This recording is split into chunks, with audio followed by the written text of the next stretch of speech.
Assalamualaikum warahmatullahi wabarakatuh. Nama saya Septian Dika Maulana. Nah, di sini saya akan membahas tentang dimensi 3. Nah, di dimensi 3 sama saja dengan bangun ruang. Nah, di sini ada kubus. Ini kubus.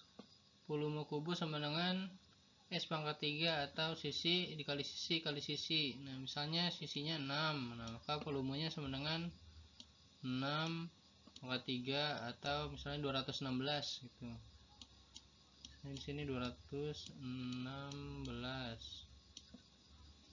Nah, luas permukaannya sama dengan 6 dikali sisi kuadrat. Nah, jika panjang sisinya 6, maka luasnya sama dengan volumenya, yaitu 6 dikali 6 pangkat 2. Nah, sama saja 6 pangkat 3. Nah, sama saja 216.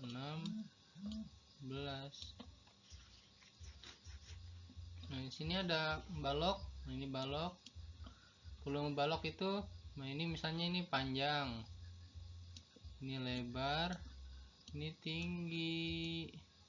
Volume balok dengan panjang kali lebar kali tinggi gitu. Misalnya, nah ini luas permukaannya 2 dikali panjang kali lebar ditambah 2 kali lebar kali tinggi ditambah 2 kali panjang kali tinggi. Nah, di sini kemudian ada prisma. Nah, di sini prisma segitiga. Nah, perlu diketahui bahwa balok persegi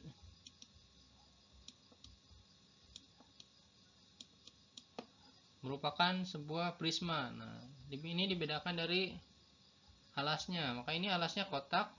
Nah, ini alasnya segi 4, alas segi 4. Nah, ini alas segitiga. Prisma itu kalau misalnya lingkaran disebut silinder atau tabung. Nah, ini kebetulan ini prisma segitiga.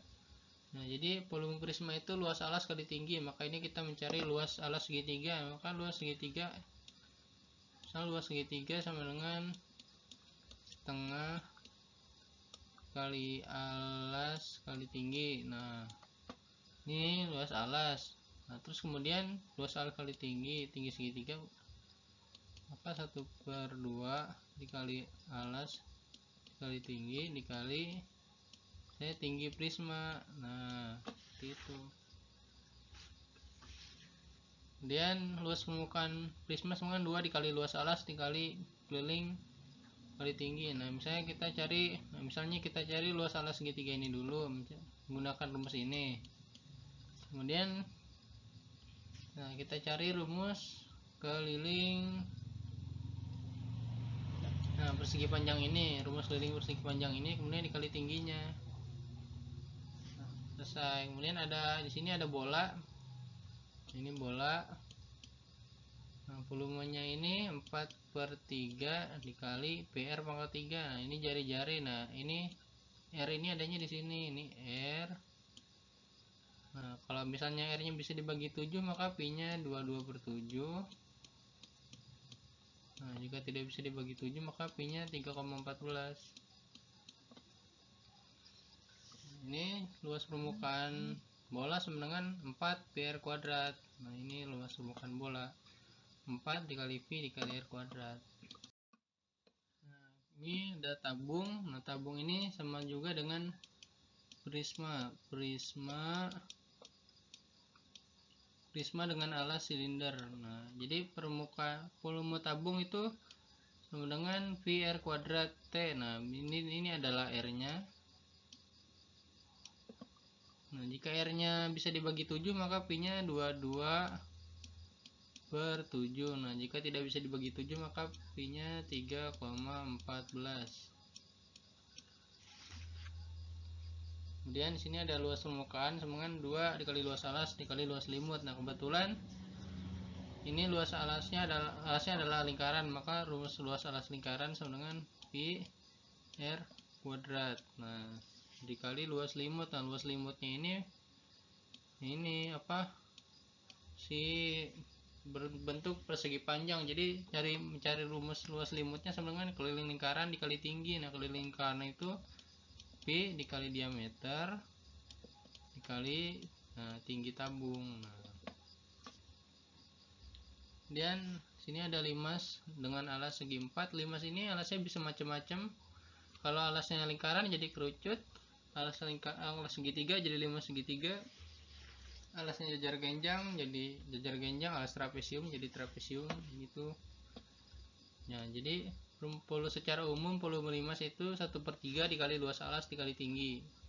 Nah, kemudian luas permukaannya, luas alas ditambah luas sisi tegak. Misalnya kalau luas nih, kita mencari luas alas ini, kemudian dikali tinggi dikali 1/3 ini dikali 1/3.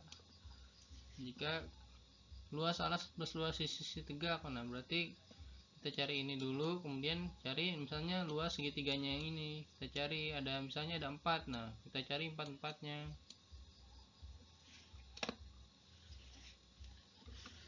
Nah, ini misalnya ada kerucut. Nah, kerucut sama saja dengan limas. Nah, cuma dia alasnya lingkaran. Nah, ini alasnya lingkaran. Nah, ini lingkaran R. Nah, di sini tuh nah ini S. Nah, volume kerucut ini yang ini. Nah, jadi 1/3 dikali VR kuadrat T. Nah, kembali lagi, V-nya jika R-nya bisa dibagi 7, maka V-nya 22/7. Nah, jika tidak bisa maka V-nya dengan 3,14. Nah, ini rumus volume sudah ada. Kemudian rumus luas permukaan sama dengan VRS. Nah, jadi V-nya misalnya ini V-nya 22/7 atau 3,14, yang ini V-nya. Nah, R-nya ini jari-jari R. Nah, S-nya itu yang ini. S itu bisa ini, pokoknya S itu ya sisi miring itu. Nah, itu S. Kemudian kedudukan titik terhadap garis dan bidang. Ini ada gambar titik terhadap, ini titik terhadap garis. Nah, ini titik terhadap bidang. Titik terhadap bidang. Maaf, ini saya nulisnya pakai mouse jadi jelek. Terhadap bidang. Nah, penting ada tulisannya ya.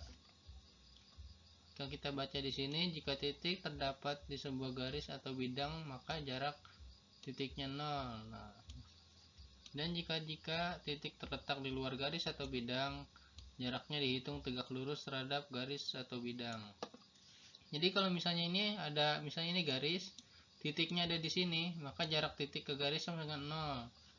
Namun jika ada titik di sini di B, nah garisnya ada di sini, nah jarak dari sini ke sini adalah jarak yang tegak lurus. Berarti ini harus tegak lurus jaraknya. Sama saja dengan ini, misalnya di sini ada titik P, nah di sini ada bidang di sini. Jarak titik ke bidang dengan jarak yang tegak lurus. Nah, ini diakui sebagai jaraknya.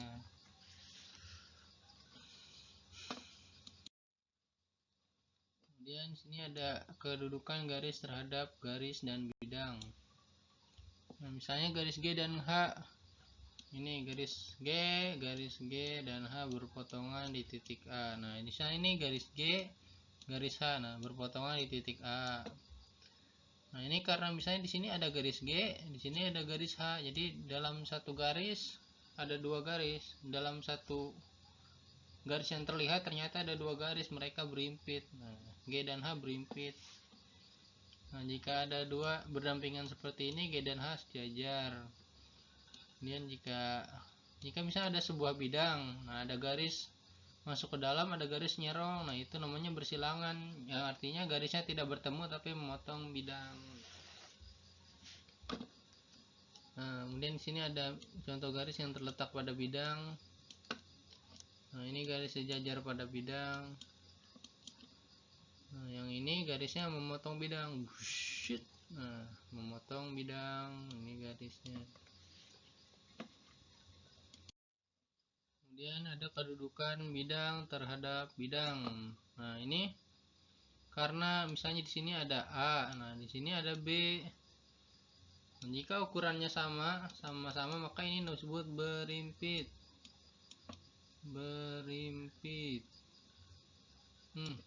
Maaf, jelek sekali tulisannya. Ini hapus.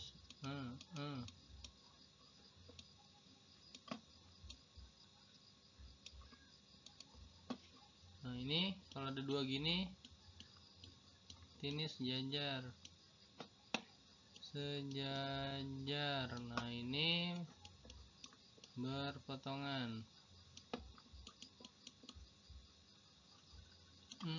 Potongan. Nah, ini slide terakhir ada contoh soal. Nah, misalnya kubus ABCD EFGH memiliki panjang rusuk 6 cm jika titik P terletak pada pertengahan rusuk HG. Jadi menghalangi. Hapus. Nah, Q pada pertengahan rusuk HE dan R pada pertengahan rusuk BC. Nah, jika jarak dari titik P ke garis QR adalah, nah jadi misalnya ini ada Q di tengah H dan E, ini ada Q di tengah H dan E, ada P di tengah H dan G, kemudian ada R di tengah B dan C. Nah, yang dicari adalah dari titik P ke garis QR. Nah, kita tarik garis yang tegak lurus seperti ini. Nah, untuk mencari nilai P ke QR. Nah, di sini kita beri nama O. Nah, kita akan mencari panjang garis ini. Nah, pertama nih, jarak titik P ke garis QR ditunjukkan oleh garis warna merah OP. Nah, ini OP merah tapi saya tulis merah lagi ya warnanya nih. Nah, untuk menghitung OP kita tentukan terlebih dahulu panjang QP, QR, dan PR.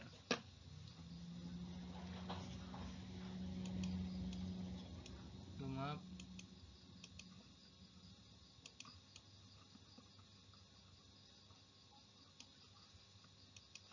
Nah, misalnya ini QP kuadrat. Nah, ini QP kuadrat. QP kuadrat di sini sama dengan 1/2 N6 pangkat 2 ditambah 1/2 kali 6 pangkat 2 sama dengan WS 3/2 cm. Nah, maka di sini tulis 3/2 misalnya. Kemudian panjang QR sama dengan panjang HC. Nah, QR kuadrat sama dengan GH kuadrat plus CG kuadrat sama dengan QR kuadrat sama dengan 6 kuadrat plus 6 kuadrat sama dengan 2 kali akar 6. Nah, sama dengan berarti QR sama dengan 6/2. Nah, QR mana QR? Nah, QR di sini misalnya ini QR ya. QR itu 6/2. Nah, kemudian kita akan menentukan panjang PR. PR kuadrat sama dengan QR kuadrat min QP kuadrat sama dengan 2 kali 6 kuadrat kurang 18 sama dengan 72 kurang 18 54 sama dengan 3/6. Nah, di sini PR sama dengan 3/6. Nah, di sini PR itu 3/6. Nah, untuk menghitung panjang OP kita gunakan rumus luas segitiga PQR sebagai berikut. Nah, jadi ini kita ibaratkan sebagai tinggi. Nah, jadi 1/2 QR, nah ini QR 1/2 QR. Nah, kita hapus dulu supaya mudah.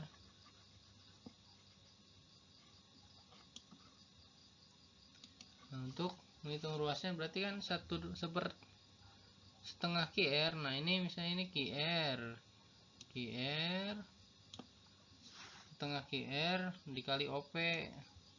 Nah, ini OP berperan sebagai tinggi sama dengan 1/2 QP. Nah, di sini QP dikali PR. Nah, di sini yang berperan tinggi adalah PR. Nah, jadi 6/2 dikali OP sama dengan 3/2 dikali 3/6. Nah, maka OP sama dengan 3/2 dikali akar 6. Nah, OP sama dengan 3/2 dikali kali akar 6. Oke, sekian pembahasan kita kali ini. Assalamualaikum warahmatullahi wabarakatuh.